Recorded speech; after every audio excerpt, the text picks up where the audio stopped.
Yesterday was quite interesting. I learned something new here. So here we go.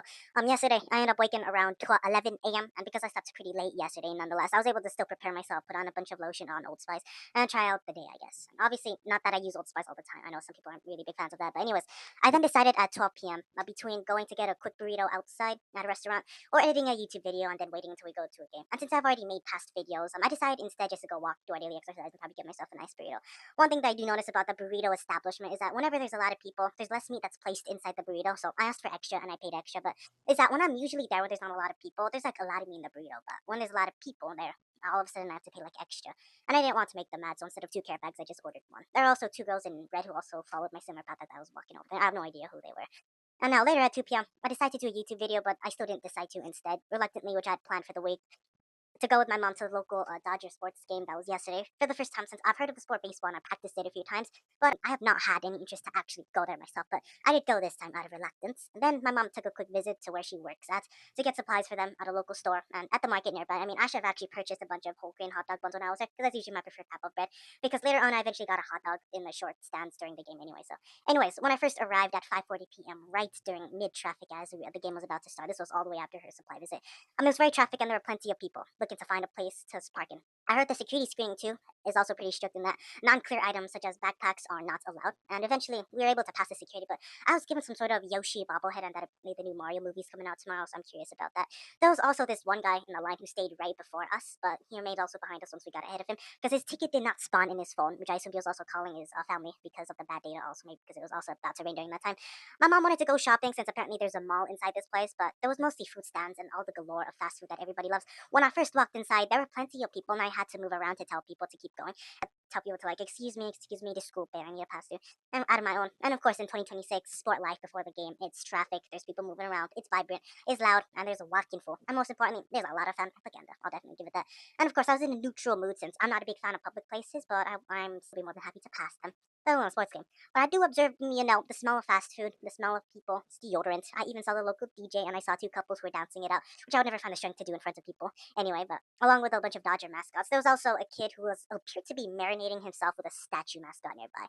Which is kind of similar to that Markiplier situation about like a decade ago where a kid was marinating himself on his chest like years ago, I guess. Anyways, it never gets old to be honest like that. Even in the sports, the life of sports, I mean, in 30 years, this is probably the same exact thing, different experience. And nearing a pre-game around 6:15 p.m., my mom was mostly waiting and she got us food, Diet Coke with a bunch of hot dogs. I don't like the fries because they're seasoned in too much green leaves and garlic. I always prefer like plain fries or the salted ones, not the ones that have like those little leaves on them. But there are pre-game entrances and of course like propaganda. Many companies took this as a chance to capitalize on themselves and on the game by making people spend more money, add on ads also. And it's not bad by the way. If I was one of those companies, I'll probably do the exact same thing. Like 6 home runs today, you get 6 McNuggets tomorrow, or a McDonald's ad, or another Jacoby and Myers ad, another Bank of America ad, sponsored by this restaurant, sponsored by this company. Jack in the Box ad also, 76 gas station ad also, Budweiser, Panda Express, Instagram, Snapchat, any media giant, and MasterCard too, and Visa, or even that, and American Express. I'm forgetting that also.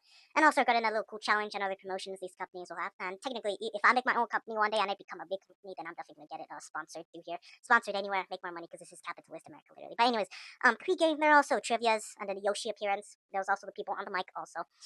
And a thing that I realized that I should have taken during pregame is that I should have taken this time just to go up to random people and socialize and find out some rare paths and find people that I would usually never find in daily life. The thing is that I got too distracted, I'll be honest, and I do hope that some people or friends from my high school were there during that time and the game. Like I do hope some of you guys were there. Big shout out to you guys, whoever was there. Yes, free credits.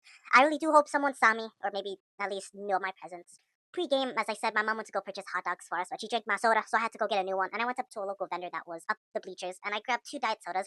And this one girl also came up to me. She was also one of the cashiers. She said if my camera works, because I guess she also wanted some internet. She wanted to test if my camera worked or if it's just for the game, I guess. But her name was Stephanie, I believe. But I then got it. I was able to record like a picture with her. I took a pic with her. I also recorded her directly, so it was cool and stuff. But I then got it. Since the stadium was large, though, it took me like 5 minutes to find where my mom was sitting around. I was second level, and since this hesitation, it stalled me enough time and also gave me another question. Should I go back to that cashier and ask for her name, or just skip and not try to bother people and head back to where we're going? Because at the same time, the game was also starting with a girl singing like "Hail America" song. Wait, no, not "Hail America." It was the national anthem, guys. Sorry. And I was able to spend this time, like a few seconds, just to ask for the cashier's name. Her name was Stephanie, as I said. So, well, she's etched into this video, I guess. Anyways, big credits to her if you're watching. Around 7 to 7:15 p.m. was the first pitch, I believe. I believe that the first pitcher was Otani, but I'm not sure. Right as the game was starting, though, was that I did get straight back to my seat. And as the pitcher and the batter were getting it ready as the game was starting, I would describe the environment around me kind of tense, but it was kind of livelihood. There was a lot of vibrancy that was going on, even though it was silence at that point. It was absolutely amazing. You just got a lot of people around you. A lot of people were enjoying their life. And on my thoughts of the game, for most of it, I think it went pretty smooth. They were also practicing before the first pitch. A lot of people seemed to have, well, mostly calmness. For the players that were within the game, yeah, they seemed to actually be playing ball, is what I'd say.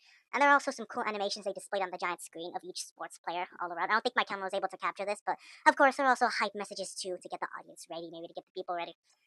During the game for like the next 2 hours, this was the Guardians against the Dodgers. There was one pitcher of whom the crowd seemed to absolutely be raging about. They seemed to boo him like multiple times. He was the one in the black clothing, I believe. His pitches weren't as accurate, and they were either too low, either too high. At least in a way that the audience did not like. And people with the bats often missed their shots quite a few times for each like 3 strikes, I believe. And of course, the batters also broke their own batters at the same time too. So that was also it was like 2 times during the game. And it fits into the next thing. Before I'm gonna say this is that obviously the players there were Otani, Tucker, Betts, Freeman, Muncy, Teoscar, Andy, and Rojas. I think there was other players too. Of course, someone used the name Mother Tucker as a joke during the game, but I have like 3 hours of footage, so I'm not going to be able to put it as B-roll over here because it would take too long to find it. But Tucker did score very few points, is what I believe. Very few shots is what I could remember and I would observe during the game. Anyways, Shohei Otani was the first pitcher this night, I believe, and he made about 6 scoreless innings. And I believe that it was Roki Sasaki who was the one that people got mad at, the guy in the black clothing, because his pitchings weren't as good. But please help me if this is like the wrong person. But I know definitely people were raging at him during Monday's game. Now, like my math class, we always learn about Bravo's all year. And I saw that the baseball throw always has a minimum value. Someone throws it from the ground, it reaches a maximum, and then hits a player, and all the way down to a player that's either on the ground or maybe someone who's just from the bleachers. But this time, there are 2 instances where 2 of the baseballs came in my direction at least 2 different times. Since we were in level 2 to 3, balls usually get thrown at this angle technically. Right as I made the throw, I prepared myself to catch the ball. But like physics, if a batter can break during the game, then that means the baseball already travels at extreme energy. So just because I get it first doesn't mean I'm going to get it at all, because it's just going to bounce off and go to another person. And in capitalist America, who keeps it gets to keep it. Here's the footage.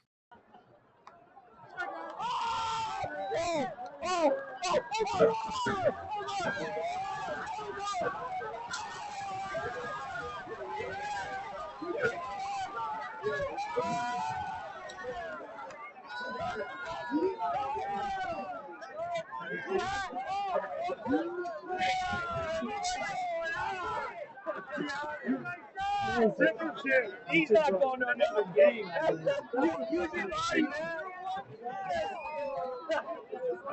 And to replay that again, even though it does look like it hit the ground, it hit my thumb first, and then it bounced to another person, and then a lot of the people eventually scrambled to go get it right after. I bruised my thumb for quite a bit, and it's still recovering right now. I'm going to show a picture of that. And like the parabola metaphor, it fell right onto me, but energy transfers, and it really did hurt my finger for a little bit of time. Would I feel envious about not getting the ball? No, not really, because it's usually rare for a ball to actually go in your direction. But these balls are essentially freebies for the audiences. Essentially, every single baseball game.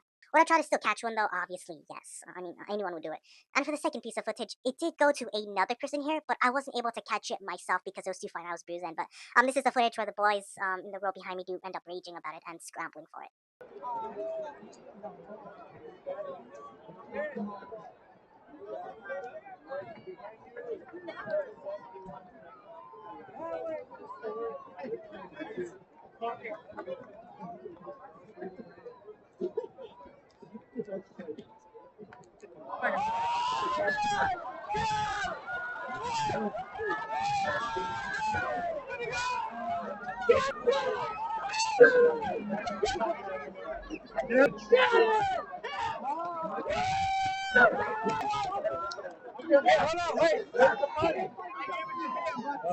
And as for most of the time, yes, the baseballs did go to the audience quite a few times, and I say the audience was mostly happy, even though some people were definitely sad. Right at the end, there was this Snapchat themed challenge where you put a little filter on. It was also displayed on the screen. I prepared my Instagram on my phone just in case the camera pointed at me, but no, it did not. And again, this one goes to random shoutouts. All right, so random shoutouts go to the Chinchilla family, Eric Alvarez, Yoyo Lopez, and Union High School basketball. I don't think I have any associations from there, but I've heard some mentions about it within my school, though. Anyways, Newbit Robin. Why do I say these names? Because I think the name Chinchilla is quite interesting for family. I think it was Cinchilla, but I'm not sure.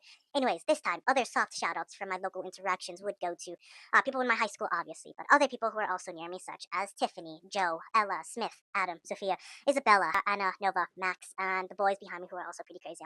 And how do I know these names? Well, let's say I talked to a few people nearby. nearby, and on fan posters nearby. And of course, there was also some tiring ice cream and CL vendors. Those are the real people, since they go up walking around to everyone. And I should have gotten some ice cream. It was like one time Mary came up to me. No, so is that the bad thing is that it was raining, so my clothes were getting progressively worse and more red. So I say I had to leave around 9:50, as my mom told me we had to go, and we headed back to the go, and I had In and Out after. Great dinner. I mean, who would not want In and Out? I texted my friends Davin and Samuel all about it, even though they probably hated my 6-7 joke. One bad thing that I say as I exit. The ground floor was absolutely slippery. It's as if my shoes were on a literal ice rink, so I almost slipped quite a few times. And my pants were also getting really wet around this point. And that's literally it. And also, one more cool thing I do need to note to you guys. As I went to the restroom during the game, I debated between going during the break or during the pitches. Because if I go during the pitches, then I might miss out a shower I could actually catch it. Or if I go during the break, there's going to be too many people. And I debated that in my mind, but I just may as well go anytime because it's still going to be fun. There's always people in the restroom. But when I went inside, I think that someone said as a prank, "Police, get out with your hands up." And I looked on the other side of the restroom since this is a two-way entrance, and no one surrendered the bathroom stalls, and no one ever exited the stalls. I'm not sure if it was talked outside of the room, out of the restroom, but it sounded like a prank, is what I'd say. Unless someone was actually arrested, because no one actually exited the bathroom stalls. So, I mean, it's kind of cool right there anyway. This big lesson I learned today, not about sports, not about any fanaticals or wearing a shirt about sports. It's about, I think, that we have too much resistance in trying new things sometimes. So, and I realized that the more I limit myself from bonus outings like these, even if I was reluctant, the less I'd live philosophically, and the less new things I guess I would definitely be seeing. But then again, it's also free capital. I mean, find more people to talk to. We can also talk to people who I usually never find in everyday life. It's something that also I take for noting because it's for any sporting events I go to. It's not an idea about what rare thing can I get, like a baseball exclusive. That's already worth what I think it is. But rather, what's friends of value that cannot be ever estimated can I find within these sporting events is what I can also say. Before the event ends, who can I find? A lot of people would treat like sporting events as usually like you sit down and you enjoy the game. Like any event, if you want to make friends, I mean, if there's a will, there's always a way.